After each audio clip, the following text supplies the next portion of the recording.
Hello students,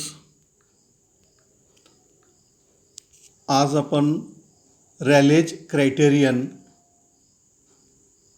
आणि रिझॉल्विंग power या आर्टिकलवरचे MCQ सोडवणार आहोत. बघा काय म्हटलं आहे. पहिला MCQ आहे, two nearby sources are said to be just resolve if the central maximum of one coincides with the first minimum of the other. This condition is given by Rayleigh. याचं उत्तर आहे option C. Just रिझोल्युशनची condition याच्यात दिलेली आहे. पुढचा MCQ घेऊयात. When separation between the central maxima of the two objects is greater than the separation between the central maxima of first object and the first minima of the first object, then the objects are said to be. याचं उत्तर आहे वेल रिझॉल्व्ड. Students, आपण diagram पाहत असताना, रॅलेज criteria पाहत असताना diffraction पॅटर्नच्या भाषेत पाहिलेला आहे. हा एक डिफ्रॅक्शन पॅटर्न, याचा हा सेंट्रल मॅक्झिमा,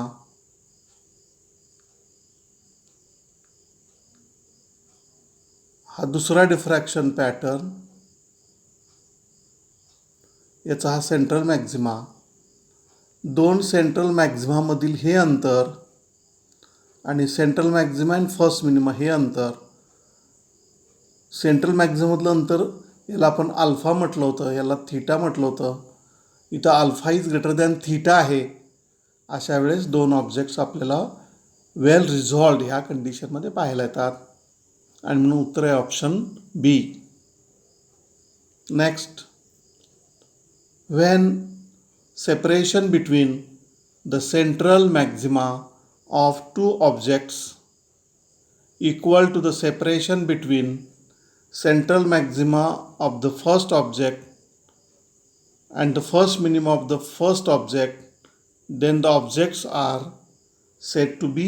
याचं उत्तर आहे जस्ट रिझॉल्व्ड. या ठिकाणी पहा डायग्राम कशी तयार होते. हा एक डिफ्रॅक्शन पॅटर्न, याचा हा सेंट्रल मॅक्झिमा, फर्स्ट मिनिमा. दुसरा डिफ्रॅक्शन पॅटर्न घेतला तर तो अशा प्रकारे आहे. हा याचा सेंट्रल मॅक्झिमा, हे अंतर ज्याला आपण अल्फा म्हटलं आहे, आणि मॅक्झिमा आणि फर्स्ट मिनिमा हे अंतर ज्याला आपण थीटा म्हटलं आहे. हे दोन्ही या ठिकाणी सारखे आहेत. Alpha is equal to theta असं सिच्युएशन आहे या प्रॉब्लेममध्ये.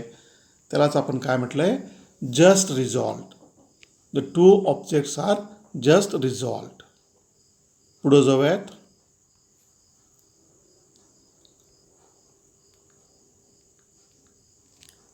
रिझॉल्विंग power of microscope and telescope. Question, which colour should be used to increase the resolving power of microscope. Student, मायक्रोस्कोपची रिझॉल्विंग पॉवर वाढवायची असेल तर वेवलेंथ कमी करावा लागतो. दिलेल्या 4 ऑप्शनमधले जे कलर्स आहेत, वायोलेट, रेड, येलो, ग्रीन, याच्यामध्ये ज्याची वेवलेंथ सर्वात कमी त्याच्यामुळं रिझॉल्विंग पॉवर जास्त असणार आहे. आणि मग इथं वायोलेट कलरची वेवलेंथ कमी दिलेल्या 4 कलरमध्ये, minimum wavelength, maximum resolving power. त्या अनुषंगानेचं उत्तर आहे option A, violet colour. Next MCQ, resolving power of telescope can be increased by. आता टेलिस्कोपची रिझॉल्विंग पॉवर इन्क्रीज करण्याचे 2 प्रकार आहेत. वेवलेंथ कमी करणे आणि त्याचं अपर्चर वाढवणे, म्हणजे डायमीटर ऑफ द लेन्स वाढवणे, त्याच्या अनुषंगानं ऑप्शन सी हा आपल्या प्रश्नाचं उत्तर आहे. Large aperture of the objective lens. Option C ह्याचं उत्तर आहे. Next, the ability of an optical instrument to show the images of the two adjacent point objects as separate is called as. दोन ऑब्जेक्टला सेपरेट करून दाखवण्याची ability त्यालाच रिझॉल्विंग power असं म्हटलं आहे. खरं तर आपण resolving power RP is equal to reciprocal of limit of resolution असं अभ्यासलेलं आहे. पुढचं MCQ बघूयात. The limit of resolution of an optical instrument arises on account of. म्हणजे लिमिट ऑफ रिझोल्युशन हा कन्सेप्ट डिफ्रॅक्शनमुळे तयार झाला आणि म्हणजे उत्तर आहे option B, on account of diffraction. पुढं जाऊयात.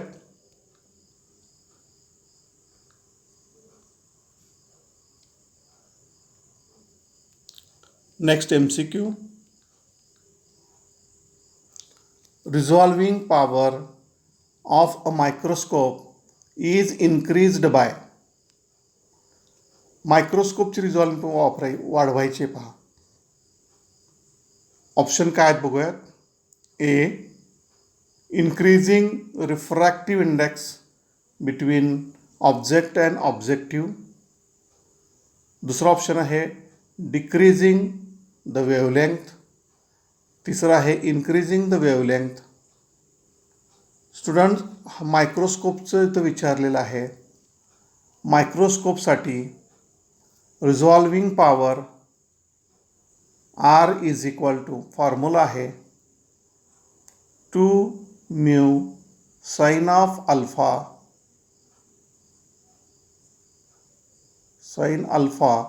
Upon lambda. याच्या आधारे रिझॉल्विंग पॉवर वाढवायची असेल तर लॅम्बडा कमी केला पाहिजे, तर म्यू हा जो रिफ्रॅक्टिव्ह इंडेक्स आहे तो वाढवला पाहिजे. त्या अनुषंगानं दोन उत्तरं तयार झाले पहा. ऑप्शन ए आणि ऑप्शन बी.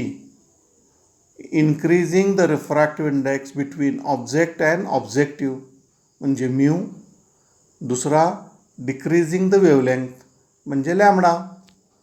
आणि म्हणून याचं उत्तर आहे option D, both A and B. पुढचा प्रश्न बघूयात. 219. The reciprocal of smallest angular separation between the two distant objects so that they appear just separated. त्याला आपण रिझॉल्विंग पॉवर असं म्हटलं आहे. हा प्रश्न म्हणजे लिमिट ऑफ रिझोल्युशनची डेफिनिशन आणि त्याचा रेसिप्रोकल आहे पहा. Smallest separation between two distant object so that they appear just separated. This smallest separation is called as limit of resolution. आणि त्याचा परत इथं रेसिप्रोकल म्हटलं आहे. Reciprocal of limit of resolution म्हणजेच रिझॉल्विंग पॉवर. आणि म्हणून याचं उत्तर आहे option D, resolving power of telescope. पुढचा प्रश्न बघूयात. In the resolving power of microscope the quantity mu sine theta is called as. याला आपण न्यूमेरिकल अपर्चर असं म्हटलं आहे, NA, न्यूमेरिकल अपर्चर. इथं फॉर्म्युला दाखवलेला आहे पहा. याच्यातला हा म्यू साइन अल्फा हा जो भाग आहे, तो जो भाग आहे त्यालाच न्यूमेरिकल अपर्चर असं म्हटलं आहे, NA. म्हणजेच रिझॉल्विंग पॉवर आपण R असं म्हटलं तर R बरोबर 2 into numerical aperture NA divided by lambda असा फॉर्म्युला तयार होतो. आणि हा न्यूमेरिकल अपर्चर म्हणजेच mu into sine of theta. आपण इथं थीटा म्हटलं आहे, आपण अल्फा घेतला आहे, सिम्बॉल बदलला आहे फक्त. म्यू साइन थीटा म्हणजेच न्यूमेरिकल अपर्चर. पुढे जाऊयात.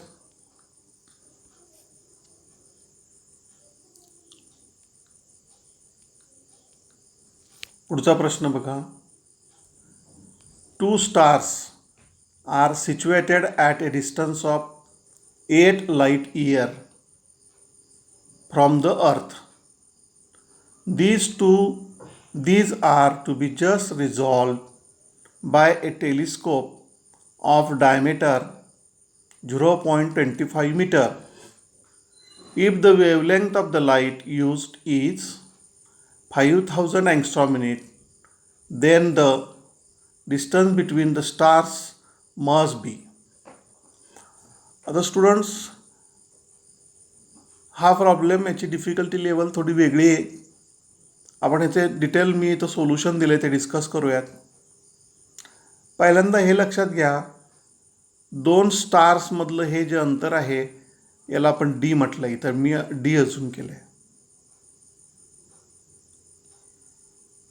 त्याच्यानंतर त्यांच्यातलं अँग्युलर सेपरेशन म्हणजे थीटा आणि अर्थ आणि स्टार्स याच्यामधलं अंतराला मी एक्स मानलं आहे. अँग्युलर सेपरेशन बरोबरचा फॉर्म्युला आपल्याला माहिती आहे, theta is equal to 1.22 lambda upon D. पण आपल्याला त्यांनी अँग्युलर सेपरेशन विचारलं नाही, त्यांच्यातलं लिनियर सेपरेशन विचारलं आहे आणि ते काढण्याचं सूत्र आहे D is equal to X into theta. X म्हणजे ऑब्जेक्ट आणि अर्थ म्हणजे स्टार आणि अर्थ याच्यातलं अंतर, आणि ते अंतर मात्र दिलेलं आहे, त्याचं युनिट आहे मात्र लाईट इयर. स्टुडंट हे लक्षात ठेवा, 1 light year is equal to 10⁻16 metre.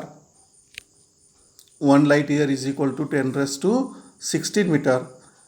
आपल्याला एक्सची व्हॅल्यू, एक्स हे अंतर किती आहे म्हटलं, म्हणजे स्टार पृथ्वीच्या पृष्ठभागापासून किती अंतरावर आहेत म्हटलं. Here X is equal to 8 light year. त्याचं रूपांतर मीटरमध्ये केल्यावर त्याची व्हॅल्यू येते 8 इंटू 10⁻16 मीटर. आता आपल्याला डीची व्हॅल्यू काढायची आहे, 2 स्टारमधलं लिनियर अंतर काढायचं आहे, लिनियर डिस्टन्स काढायचं आहे. D is equal to X into theta ह्या फॉर्म्युल्यानुसार. थीटाच्या फॉर्म्युल्यातला हा 1.22 आपण इथं लिहिलेला आहे. लॅम्बडा त्याची व्हॅल्यू इथं दिलेली आहे 5000 अँगस्ट्रॉम युनिट. त्याचं रूपांतर इथं मीटरमध्ये केल्यावर 5 इंटू 10⁻⁻7 असं येत आहे. इंटू एक्सची व्हॅल्यू 8 लाईट इयर म्हणजेच 8 into 10⁻+16 divided by capital D. Capital D म्हणजे aperture, diameter of the telescope, आणि तो दिला आहे 0.25 मीटर. हा मीटरमध्ये दिलेला आहे. ह्या व्हॅल्यू ठेवल्या आपण. मी आत्ता इथं बॉक्स केला आहे, पहा हा जो बॉक्स आहे याचं कॅल्क्युलेशन केलं तर उत्तर येते 1.95 इंटू 10⁻11 मीटर. आणि तसं ऑप्शन आहे ऑप्शन सी, 1.95 इंटू 10⁻11 मीटर. हे आपलं उत्तर आहे, ऑप्शन सी हे उत्तर आहे. आता या प्रॉब्लेममध्ये वेगळे पण काय होतं स्टुडंट्स, अंतर लाईट इयरमध्ये दिलं होतं, त्याचं रूपांतर 1 मीटरमध्ये करायचं. तर 1 लाईट इयर बरोबर काय आहे व्हॅल्यू 10⁻16 मीटर, हे एक. त्यानंतर आपल्याला स्टार्स दूरवरच्या ऑब्जेक्टचं आपण अँग्युलर सेपरेशन किती आहे थीटा ते पाहिलं, त्याचा फॉर्म्युला अभ्यासलेला आहे. Theta is equal to 1.22 lambda upon D. असं असताना टेलिस्कोप आणि तो ऑब्जेक्ट, टेलिस्कोप हा अर्थ सरफेसवरती आहे म्हणून इथं अर्थ आणि स्टार्स ऑब्जेक्टमधलं अंतर काढा म्हटलं, त्याला आपण एक्स मानलं. एक्स व्हॅल्यू दिली आहे 8 लाईट इयर. मग त्या 2 ऑब्जेक्टमधलं हे लिनियर डिस्टन्स विचारलेलं आहे आणि ते डिस्टन्स बरोबर फॉर्म्युला आहे एक्स इंटू थीटा. थीटा म्हणजे अँग्युलर सेपरेशन. आणि मग त्यावेळेस त्या व्हॅल्यू ठेवून आपण फॉर्म्युला मिळवलेला इथं 1.22 lambda into X divided by D. त्याच्यात व्हॅल्यू ठेवल्या. व्हॅल्यू ठेवताना युनिट सिस्टीमचा विचार केला आणि फायनली आन्सर आहे D is equal to 1.95 into 10⁻11 metre. पुढं जाऊयात. 231. The diameter of an objective of a telescope which can just resolve two stars situated at an angular displacement of 10 raised to minus 4 degree should be, and you are given the value of wavelength as 5000 angstrom minute. हा साधा सोपा plain problem आहे. गिव्हनमध्ये बघा wavelength दिली आहे 5000 angstrom unit. त्याचं रूपांतर मीटरमध्ये केल्यावर लॅम्बडा बरोबर lambda is equal to 5 into 10 raise to minus 7 metre. Theta याची व्हॅल्यू दिली आहे 10 raise to minus 4 degree. Angular displacement म्हणजे अँग्युलर सेपरेशन. पण आता आपल्याला डिग्रीमध्ये दिलेले आहे. याचं रूपांतर रॅडियनमध्ये करायचं आहे आणि ते करताना पाय अपॉन 180 त्याला गुणायचं असतं आपल्याला. पायची किंमत 3.14 आहे म्हणून इथं थीटा बरोबर असं लिहिलं आहे. Theta is equal to 10 raise to minus 4 into 3.14 divided by 180 radian. आणि असं असताना कॅपिटल डी म्हणजे diameter of the objective lens किंवा अपर्चर किती असं विचारलेलं आहे. डी बरोबर फॉर्म्युला आहे 1.22 लॅम्बडा अपॉन थीटा. ॲक्च्युली हा फॉर्म्युला अगोदरच्या प्रॉब्लेममध्ये वापरलेला. Theta is equal to 1.22 lambda upon T. तो रिअरेंज करून डायरेक्ट इथे लिहिला आहे पहा. D is equal to 1.22 lambda upon theta. त्याच्या व्हॅल्यू लिहिल्या 1.22. लॅम्बडाची value 5 into 10 raise to minus 7 upon थीटाची value 10 raise to minus 4 into 3.14. त्याला भागिले 180. डिनॉमिनेटरचा डिनॉमिनेटर हा न्युमरेटर असतो म्हणून परत न्युमरेटरला 180 घेतलं आहे. हे सोडवल्यानंतर याचं उत्तर येतं आहे D is equal to 35 into 10 raise to minus 2 metre.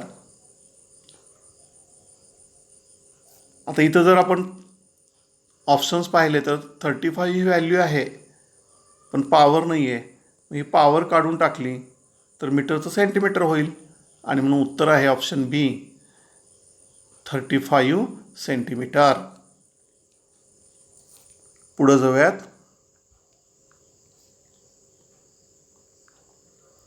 Students, आपण हे कॅल्क्युलेशन करत असताना हे सोडवत असताना हे कॅल्क्युलेशन करून उत्तरापर्यंत कसं पोहोचतो आहे हे प्रॅक्टिस तुम्हाला स्वतःला करायची. कॅल्क्युलेशन गणन हा पार्ट MCQ सॉल्व करताना फार महत्त्वाचा आहे. त्याची प्रॅक्टिस होण्यासाठी जास्तीत जास्त हार्डवर्क करणं गरजेचं आहे. आपल्याला ते उत्तरापर्यंत पोहोचता आलं पाहिजे. आणखी या ठिकाणी हे डी कसं आलं, D is equal to X into theta कसं आलं, तर आपण थोड्या वेळ टॅन थीटा काढला असं गृहीत धरूयात. टॅन थीटा बरोबर समोरची बाजू डी भागिले लगतची बाजू एक्स. म्हणून डी बरोबर थीटा लहान असेल तर tan theta is equal to theta म्हणजे थीटा इंटू एक्स. आणि म्हणून इथं डायरेक्ट घेतले पहा D is equal to theta into X. या रिलेशननुसार हे कॅल्क्युलेशन केलेलं आहे. पुढं जाऊयात. पुढचा प्रश्न वाचूयात. 2 point sources distant 0.1 meter are viewed by a telescope. Objective is covered by a screen having a hole of 1 millimeter width. If the wavelength of the light used is 5000 angstrom unit, then the maximum distance at which the two sources are seen just resolved will be. Point sources असं म्हटलं आहे पहा. आता point sources पहिल्या वाक्यात काय म्हटलं आहे, point sources two point sources distant 0.1 metre are viewed by telescope. म्हणजे इथं एक्सची व्हॅल्यू, डीची व्हॅल्यू, थीटाची व्हॅल्यू, लॅम्बडा हे ज्या व्हॅल्यू दिल्या आहेत त्या आपल्याला त्यातून शोधायचे आहेत आणि उत्तरापर्यंत पोहोचायचं आहे. पहा, 0.1 हे 2 सोर्सेसमधलं अंतर आहे, म्हणजे स्मॉल डी दिलं आहे. पहा, हा स्मॉल डी म्हणजे 0.1 मीटर आहे. परत काय म्हटलं आहे, the maximum distance at which the 2 sources are seen just resolve. म्हणजे तुम्हाला इथं एक्स विचारलं आहे. आता आपण याच्या अगोदर प्रॉब्लेम सोडवला त्यावेळेसचं जे सिच्युएशन आहे तेच इथे घेतलं आहे. पहा, theta is equal to D upon X, आणि थीटा बरोबर दुसरा फॉर्म्युला असतो 1.22 लॅम्बडा अपॉन डी. दोघांना इक्वेट करून हा एक्ससाठी रिअरेंज केला, हेच उत्तर आलं. X is equal to small D into capital D divided by 1.22 lambda. एकदा काय हे फॉर्म्युला आला की आपण व्हॅल्यू ठेवूयात. स्मॉल डी म्हणजे 2 पॉईंट सोर्सेसमधलं अंतर, ते 0.1 मीटर आहे. कॅपिटल डी ते होलचं अपर्चर दिलं आहे, होलचं अपर्चर 1 मिलीमीटर, म्हणजे कॅपिटल डी 10⁻³ मीटर. 1.22 तसाच, लॅम्बडाची व्हॅल्यू 5 × 10⁻⁻7.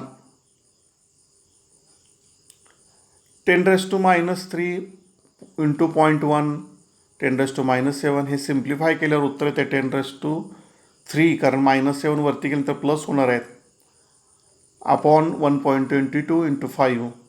हे सोडवल्यानंतर याचं उत्तर आहे 1.63.9 म्हणजेच 1.64 मीटर. आणि तसं ऑप्शन डी आहे, आणि तर ऑप्शन उत्तर आहे डी. म्हणजे हे जे अंतर आहे हे एक्स, हे किती अंतर असलं पाहिजे, 164 मीटर दिलेल्या सिच्युएशनला.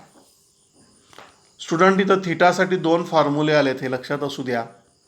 Theta is equal to D upon X आणि theta is equal to 1.22 lambda by D. D म्हणजे ऑब्जेक्ट आणि टेलिस्कोप याच्यातलं अंतर, एक्स स्मॉल डी म्हणजे 2 ऑब्जेक्टमधलं अंतर, आणि एक्स म्हणजे 2 ऑब्जेक्ट आणि टेलिस्कोप याच्यातलं अंतर.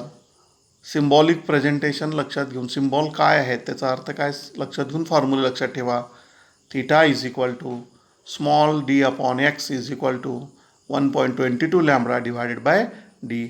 आणि त्याच्यात मग एक्ससाठी ते रिअरेंज केलं, व्हॅल्यू ठेवल्या, सिम्प्लिफाय केलं, उत्तर आलं 163.9, आणि मग हेच अप्रॉक्सिमेटली 164 मीटर, आणि म्हणून उत्तर आहे option D.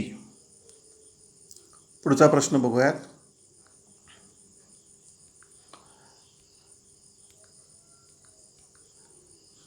(233) The numerical aperture of an objective of a microscope is 0.5 and wavelength of the light used is 5000 angstrom unit. The limit of resolution will be. Student, हे गिव्हन काय आहे ते लिहूयात अगोदर. तुम्हाला इथं न्यूमरिकल अपर्चरची व्हॅल्यू दिली आहे NA, त्याची व्हॅल्यू आहे 0.5, बरोबर.